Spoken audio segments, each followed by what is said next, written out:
આખો પ્લોટ બિયારણનો છે.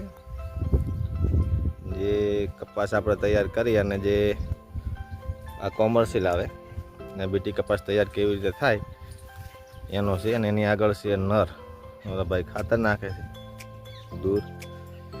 અને નરમાંથી જે શું કહેવાય ભાઈ આને શું કહેવાય? આને નર કહેવાય. નર કહેવાય. હા, નરમાંથી ફૂલ તોડી અને એને ગરમીમાં મૂકે એટલે શું પાવડર તૈયાર થાય. પાવડર તૈયાર થાય એટલે પછી આવી રીતે લગાવે છે. એ લગાવવા શું થાય? એમ એને કેરી બની જાય પછી કમ્પ્લીટ. હા, કેરી બની જાય. એને બિયારણ કહેવાય. આ બિલા કેમ લગાવવામાં આવે છે? અને આપણને ખબર પડે કે આ કણ કબાબ પેલી કેરી બનતી. બરોબર, ખબર પડે એટલા માટે ભૂલી ના જવાય. એટલે બીજી વાર લાગે નહીં એકને કેરીને એમ ને? હા, બીજી વાર લાગે. નર બતાવો જરીક, નર બતાવો તો. ફૂલે ફૂલ નર આવી જાય. બરોબર.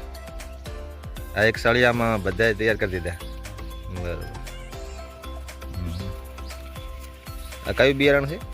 આ બિયારણ આમાંથી બનાવવાનું આવે ને હજુ? બરોબર. જો આવી રીતનું બિયારણ બનાવેલું આવે.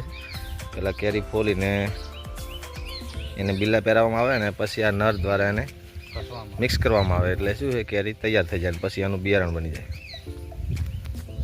Okay, thank you. તો આ બ્લોગ કેવો લાગ્યો કોમેન્ટમાં જરૂર લખજો.